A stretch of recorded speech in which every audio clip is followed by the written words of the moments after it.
सिन्नर शहरासह तालुकाभरात बिबट्यांनी धुमाकूळ घातला असून बिबट्या पकडण्यासाठी लागणारे जे पिंजरे आहे त्यांची संख्या जी आहे ती वन विभागाकडे अत्यंत कमी असल्याचं निदर्शनास आलं आहे. आपण आज सध्या मोहदरी येथील वन उद्यानात आलो आहोत. आपण या ठिकाणी बघू शकतो की पिंजऱ्यांची संख्या आहे ती अत्यंत कमी असून वन विभागाकडे 17 पिंजरे असून त्यातील 3 पिंजरे नादुरुस्त आहे. त्यामुळे बिबट्याला पकडण्यासाठी वन विभागाला चांगलीच कसरत करावी लागत आहे. तालुक्यात बिबट्यांनी चांगलाच धुमाकूळ घातला असून बालकांना देखील ठार करण्यासह नागरिकांसह पशुधनावर हल्ल्याच्या घटनात मोठी वाढ झाली आहे.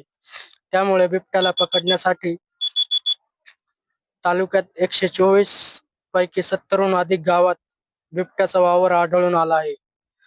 पशुधनावरच्या हल्ल्याचीही नोंद वन विभागाने घेतली आहे. तालुक्यात वन विभागाकडे सद्यस्थितीत 14 चांगल्या पिंजऱ्यांपैकी 4 पिंजऱ्यात बिबट्या आहे. त्यांना मोहदरी उद्यानात या ठिकाणी ठेवण्यात आले आहे. उर्वरित जे 10 पिंजरे आहेत ते तालुक्यातील विविध ग्रामीण भागात ठेवण्यात आले आहे. बिबट्याचे तालुक्यात दिवसाही दर्शन होत असल्याने पंचाळे, मिठसागरे, मेंढी पूर्व भागातील गावांमध्ये मोठ्या प्रमाणात बिबट्याचा वावर जो आहे तो वाढला आहे. शेतीची कामेही शेतकऱ्यांना करता येत नसल्याने दिवसेंदिवस नागरिकांच्या रोषाचा जो आहे तो सामना वन विभागाला करावा लागत आहे. एका गावातून दुसऱ्या गावात पिंजरा हलवण्यासाठी काही गावकरी जे आहेत ते बिबट्याला पिंजरा हलवताना विरोध वन विभागाला करत आहे.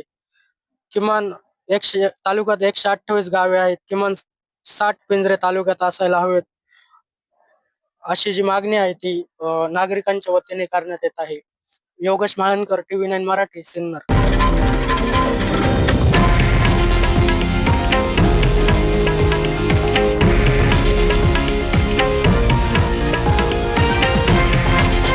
हे आहे देशातील नंबर 1 न्यूज नेटवर्क आणि आपण पाहत आहात TV9 मराठी, एकमेव.